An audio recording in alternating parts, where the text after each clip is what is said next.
All right, what is up, guys? Welcome back to another HMM review. So this time we're going to be looking at the HMM Molga, and specifically this set is the standard Molga and Cannonry Molga 2-pack. Now, there are two different versions of the Molga 2-pack, so a grand total of 4 different variant HMM Molgas. There's this one, and then there is another 2-pack that comes with the carrier Molga, which is sort of a transport / cargo carrying Molga that's colored in black, and a anti-aircraft Molga, which is probably one of the coolest looking ones, which is in a desert tan, almost yellowish color, and has a twin set of AA guns on it. I'll try to add a picture of that, and it just looks really cool. However, I decided to go with this one because I like the look of the standard Molga the best, and the Canon Remoga, although I'm not a huge fan of the green, I do have the ability to put that Cannonry set on the standard Molga if I do like. And now that I've built both of them, the Canon Remoga has grown on me quite a bit. So let's go ahead and talk about the Molga in terms of the lore. So in the original battle story, the Molga was one of the very first Zoids developed by the Xenobus Empire, all the way in ZAC 1980s era, which is long before a lot of the major war started with the Halig Republic. And so it was a very, very, very early adoption and was very much a infantry workhorse of the Xenobus Empire, and that's very much also the role that it plays in the Chaotic Century anime with the Gylos Empire, where the Molga is usually deployed in very large numbers and is sort of the very standard infantry, disposable, mass-produced, mass-production combat Zoid. And even though it doesn't really hold a candle to anything like, a Shield Liger or a Saber Tiger or something like that, if you're just a regular, foot soldier, or you're fighting guys with, artillery or, trucks and with machine guns and stuff like that, and you have essentially a giant armored caterpillar with guns on it, probably going to do okay. And in a lot of these combat situations, like what we have illustrated here on the box that shows actual, foot soldiers on the ground, these would sort of be like how a tank would work in a real-world war. So, how you'd have different types of vehicles and different types of weapons being deployed onto the battlefield. Well, you'd be way better off with something like this than you would just being on foot.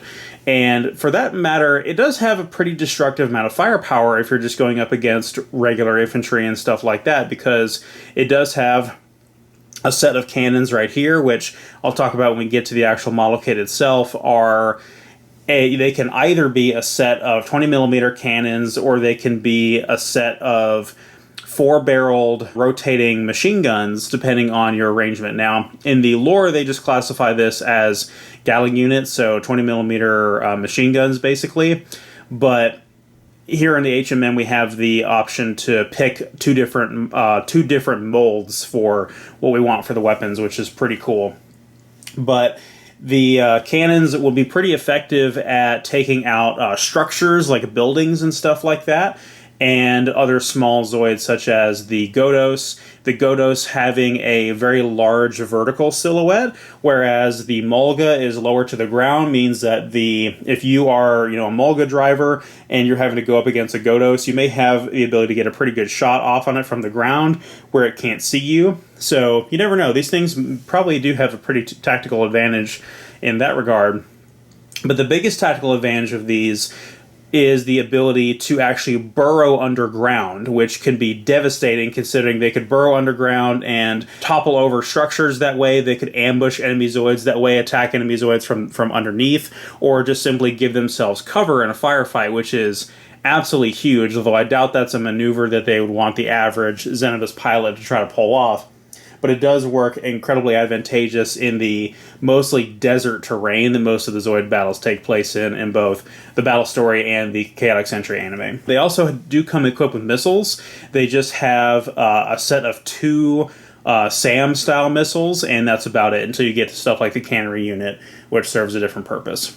In the anime, we famously see a set of Molgas attack the wind colony that Van grew up in right after he gets Zeke and the Shield Liger. I think that's like the 2nd or 3rd episode, and he deals with them rather easily after figuring out how to actually utilize Zeke and the organoid system in his shield Liger. Van was actually kind of a novice pilot originally in Chaotic Century. Really just giving him the organoid made him pretty busted. But different characters use the Molga throughout the series. It's very, very common. It basically amounts to just a cannon fodder Zoid in the anime where it dies to just a couple of shots and a lot of, one-off villains use it. I think even Rosso and Viola, before they get their signature Zoids, have a Molga, I believe. That might have only been in Battle Legends because Battle Legends didn't have flying Zoids, but regardless, so if I didn't say so before, this is also the second printing of this kit. So this actually came out this was printed in late 2019 or early 2020, and I got this around the same time I did the 2020 Blade Liger. But it's essentially just a reprint of it. It's not a Markings Plus version or anything like that, and is identical to the previous print runs of it. But it's just a more modern printing of it. In the video games, in Zoids Battle Legends and the other Versus games, the Molga is incredibly weak. It's tied for the lowest amount of health of any Zoid in the game, and its mobility is not great. And also, the machine guns on it do not do very good damage to other Zoids at close range, and the missiles are very inaccurate in Battle Legends. So picking a Molga is not exactly a very good idea, but it does have a great variety of weapons that can be equipped to it, and the Cannonry unit especially can be quite useful in very niche situations. So if you guys have seen my Battle Legends tier list, I didn't rank the Molga at rock bottom because it is possible that, given the right battle, you could use the Cannonry set and shell an enemy Zoid from afar. The only challenge with that is the trajectory of the projectiles with the Cannonry set is kind of awkward, and it requires a fair amount of distance in order for it to land on its target. If you're trying to use it at medium to close range, the projectiles are going to go clear over your target and are not going to be all that useful. So ultimately, the Molga is nearly useless in the games, but it's a little bit of a mixed bag, and I actually need to try the Cannonry Molga in Versus 3 and see if the Cannonry set actually gives it better accuracy because of the enhancements given to homing projectiles in Versus 3. In terms of the model kits, so again, the Molga was a staple small wind-up Zoid, just like the Hell Runner and the snail one, which I can't remember its name of, back in OJR. So they were very common back then. I mistakenly said later in the video there was no difference between the OJR Molga and the NJR Molga, or Hasbro one. And there actually is. So if we compare the two side by side here, and of course the head keeps wanting to flop off on the wind-up one. So I mentioned that this color scheme, actually, for the HMM one, similar to a lot of other HMM Zoids, is based off of the original OJR color scheme. And so you had gray sort of continuously across the entire back of the original Molga, whereas on the NJR version and the Hasbro version, they added this gunmetal gray color to the color scheme, which I think does actually make it look a lot better, and I kind of wish they would have done that with the HMM version. But technically, the way that the HMM Molga is colored here is not laziness, it's just accuracy to the original version. The RoboStrux Molga was called Creep, and it is colored in a very nice red color, very similar to the illustrations we see in the battle story of the ancient Zoidian people sort of taming the precursor version of what the Molga would eventually become, and eventually retrofitting it with seats and stuff like that. So, very similar color scheme to that. The RoboStrux version looks really cool. In the OER, in the European line with the UK comics and all that, the Molga was called Slitherzoid, and I believe had the same color scheme as the OER or OJR version, rather, and was essentially just a, evil red Zoid, infantry Zoid that was incredibly common. Didn't really have much of a character significance within the UK comics, but did appear quite common, and was one of the Zoids that defected to Kark's faction when he sort of went his own way. We get to the new era, the NJR line, and of course we have the newer versions, and we have the Molga Rakoku is the newer version that has a really interesting color scheme with like a bright neon canopy and the Cannonry unit. It's not exactly the same as the Canon Remoga, but it's very similar. And then the final Molga that we got, well, there was also the Holotech Molga, which is clear, as you guys might expect from that name. And then we have a special edition Molga from the Toys Dream project called the Molga Zenobus Special Specifications, also known as the Dark Molga. And it is pure black with neon translucent green wheels and accents, and it looks really cool. So onto the model kits themselves, I really wanted to talk about the build process of these guys because it is super, super fresh in my head. So a couple of really, really cool design elements about these guys. They are the easiest HMMs to build for the most part, and take probably the shortest amount of time of any of them to actually build, at around only 2 hours per Molga, with some additional time tacked on to build the Cannonry set, which we'll talk about. But yeah, just over 2 hours. The second one going a lot faster than the first one because you already know which pieces go where, and you can kind of go a little bit faster off of memory off of the previous one. I would not recommend building them both in the same session. I did kind of take a break and come back to the Cannonry Molga on a different day, and like I said, it only took me, about 2 hours and 15 minutes or so to actually complete it, which is pretty good. But in terms of the design of it itself, I really wanted to show off a lot of these elements to it. So with the head, it's very similar to the original one, very similar to the wind-up one, because it has the signature Empire Zoid head right here that the Attack Cat and like the Hell Runner and what's the other one, the Iguan, all have. A lot of very early Empire Zoids, Zenobus Empire Zoids, have this exact same distinct head, and of course that's just underneath the actual caterpillar like helmet head above it, so it gives that visor look there, but you find out it has the actual helmet underneath. And this the way that the hinges move and open up and reveal the pilot on the inside like that is exactly like the original wind-up version. So very nice attention to detail there, kind of recreating the wind-up version. Underneath, there's like these little mandibles right here, these little pincers, which is super cool to have underneath like that. And then each different segment of its body all the way back has this grip section right here for a tread. So there's one on the main body and then one in each section on the way back. And one thing that's interesting about the wheels is that these little tread pieces right here, so there's a different one for every section of the wheel there in between each of the little claws. Those are not just the same piece on either side. It's asymmetrical. So if you look very closely to the groove, you probably can't see it all that well the way the light is. But they're actually going in one direction on one wheel and the other direction on the other wheel. So the wheels are not interchangeable. They actually have threaded, tread that's meant to go a certain direction. So I thought that was a really cool design decision as far as that goes.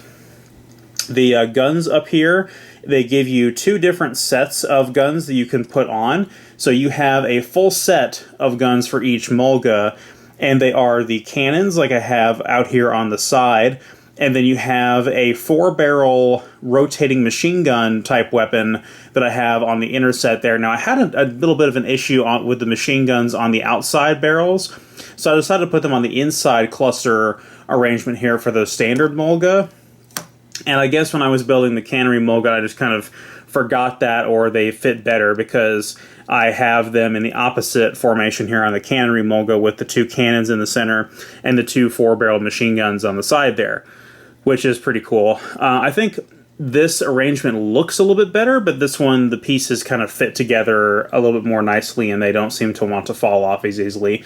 The artwork on the box and the instruction manual shows actually the regular Molga with all 4 of its guns are the cannons, and all 4 of the guns on the Canon Remoga are the machine guns, which may have some utility as far as, the Molga, the Canon Remoga is very covered in terms of high damage because of its artillery weapon, but it may be not so good at taking out close-range infantry and stuff like that may try to sabotage it. So having more machine guns is probably more beneficial as far as that goes. There's also different sets of the sort of tail prongs there. So the two I have on the standard Molga are actually like a set of guns. They're like really fine pointed barrel antenna sort of things on the back there. And you could potentially equip it with the other set, which is more like these broad blade-like stabilizers here for the other set. So you can kind of pick and choose which one you want to go with. Very similar to some of the customization options you had there with the Godos as well, being able to pick different pieces. So I made sure to go with the alternate option between the two. And I wanted to show as well, I'll show off with the Canon Remoga here. So the way that the wheels work is, of course, these wheels are actually claws, and they have several different points of articulation. So they're on more or less a ball joint. My thumb is in the way there. And then there is a hinge at the top up here where my finger is, and another one down here where my thumb is. So they can actually articulate out like that. The wheels can come out for some interesting articulation, be able to get over different terrain and that kind of thing. But also, all of these little claws right here actually rotate out, and these are actually very sharp. No irony there in that statement at all. These actually rotate out and fold down to allow, as I just completely pop it off there. There we go. I just did it off screen, and it's very difficult to get them to go into that position without them popping out right there where my finger is. But essentially what happens here, you have the legs fully outstretched with the claws open like that, and it sort of allows it to anchor itself to the ground for some intense artillery firing. So it's sort of a ground anchor and a stabilizer, almost like a bipod for the intense firepower of the Cannonry unit so it doesn't fall over. So I think that's a really cool, very nice touch. One thing that I thought was interesting, I'll go ahead and bring in the original Molga to kind of show this off. So here is the original wind-up one. This is the Hasbro one, although it's identical to the OJR and the NJR Molga, same color scheme and everything. So when we look at the color scheme here, we notice that the wind-up one does have a little bit more variety here, and you can see what I was talking about with the head. It just kind of flopped open there. The little grayish silver right here does add a nice touch, and I kind of wish we had a little bit more variety with the color and the paint on the HMM version. But the advanced articulation and all of the absolutely wonderful little design features on the HMM version more than make up for that. And one thing that is completely missing, though, is on the wind-up version, the tail section actually opens up to reveal missiles, which is not something they tried to incorporate in the HMM version at all. There's no missiles whatsoever, which is a characteristic of the Zoid, of course, in the Battle Legends games and all the other games that the Molga appears in. So it's kind of a shame that they didn't find any way to incorporate the missiles into these versions, which is a little bit of a shame. The tail has, of course, each individual section of it is a ball joint, and so this little range of articulation we have going here was done by Michelle. She had picked this one up to look at it after I finished with it and decided to pose it like that, so that I decided to leave it like that to really kind of show you guys the level of articulation you can get with this guy. It's really quite cool, and just decided to leave the Cannonry rung with its tail straight. And then there's actually another little piece of translucent orange plastic up here at the very tip of the tail, which does match nicely with the Cannonry one especially. And with the Cannonry one, we'll go ahead and talk a little bit more about it and the cannon assembly itself and kind of what went into building that. I was initially a little bit worried that the Cannonry set would add like another hour to the build of this thing, but it actually only added about another 15 minutes at the most. And that was only because it had 2 extra runners of pieces I had to cut out. But the assembly of it was very, very simple. Where I ran into a problem, though, is the caps for this Zoid. As you'll notice, there are 2 caps right here. You can't really see them because they're only a slightly different shade of gray right here compared to the main body of the Molga on the original Molga. And the red caps actually go on the Canon Remoga to offer some contrast, which does look really good. But if you put the caps on in this section right here where the main carapace is, then you will have to remove them to actually attach the Cannonry unit. And they are very difficult to get off.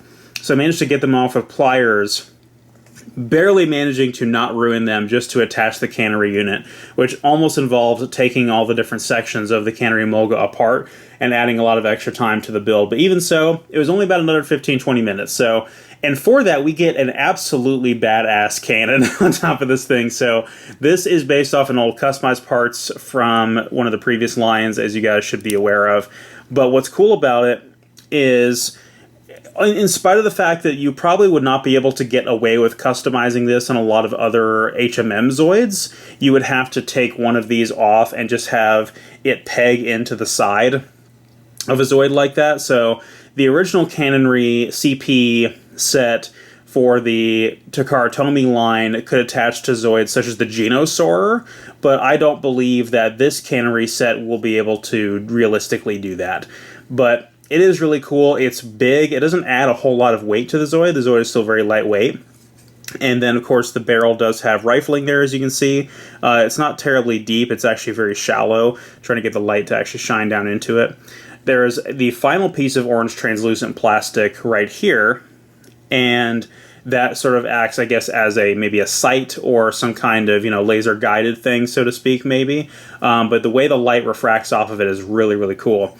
Now, one of the things I thought was odd is right here and right here it represents what is reminiscent of a carry handle. Like this would be some kind of cannon or machine gun or something that you would actually carry into battle. And that doesn't really make any practical sense with a weapon like this that's mounted onto essentially a tank. Why would you need a carry handle? And then my favorite detail on this thing actually suffers from some of the same questions, which is it actually has, so I want to show this off first. So it actually has a firing battery, so to speak. So when you actually have a firing shaft and a action that pulls back right here, and to insinuate the action firing and cycling another round into the chamber. And so it actually has like an operational battery, which is the coolest thing. I was so pleased by that when I saw they actually had made that, implemented that into this model kit. But also, you have up here what looks like a box magazine from a rifle. And specifically the fact that it's like a top-loading magazine like that reminds me very much of, I think it's a World War II era, either French or German light machine gun. I'm not exactly sure which one it is. But top-loading magazines like that are very uncommon. And this one looks like it would only hold about 4 or 5 shells.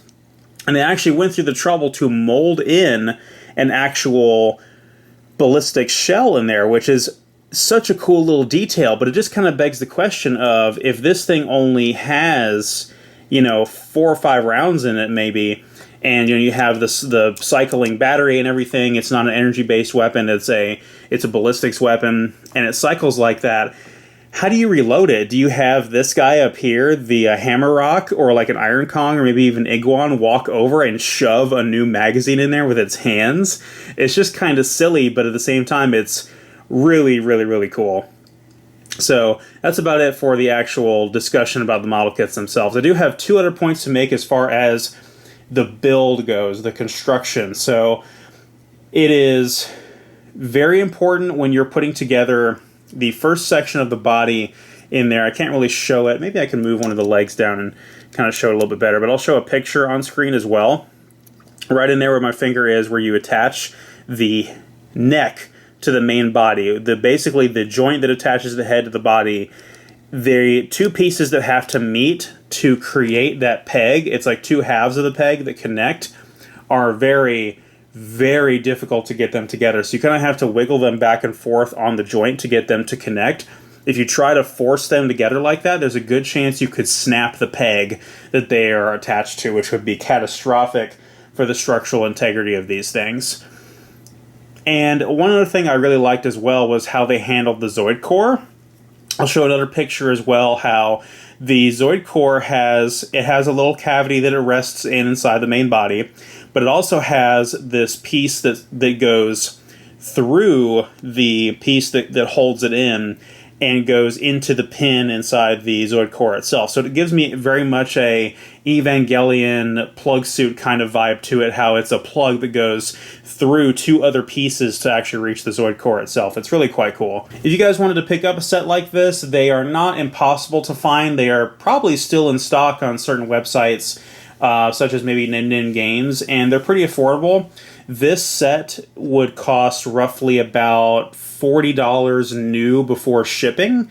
And so if you pay somewhere, in the 50 to 60 line, that's probably acceptable, but not ideal. These are, of course, very small for HMMs, and unlike the Rev Raptor, Gun Sniper, and even the Canon Tortoise, and even the Godos as well, all the other small ones, these are the only ones that they saw fit to include as a 2-pack because they are just that small. So they wanted to make sure you did get some value for your money and that you weren't paying, $40+ for just this guy, and that you got a nice little kit with them. So either way, if you wanted to go with this version or the other one that has the Carrier Molga and AA Molga, both of them are really awesome, and I highly, highly recommend them. So thank you guys so much for watching, and I will see you guys next time. Do you guys miss the gaming content I used to do on this channel?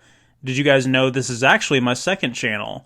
My wife Michelle and I over on the primary Starcrossed Souls channel do gaming content as well as content about conventions and cosplay, and some of the niche fandoms we're into such as Fire Emblem, Fate, and Yu-Gi-Oh! I'm also doing a retrospective series on the entire Type Moon series and all of the Fate works.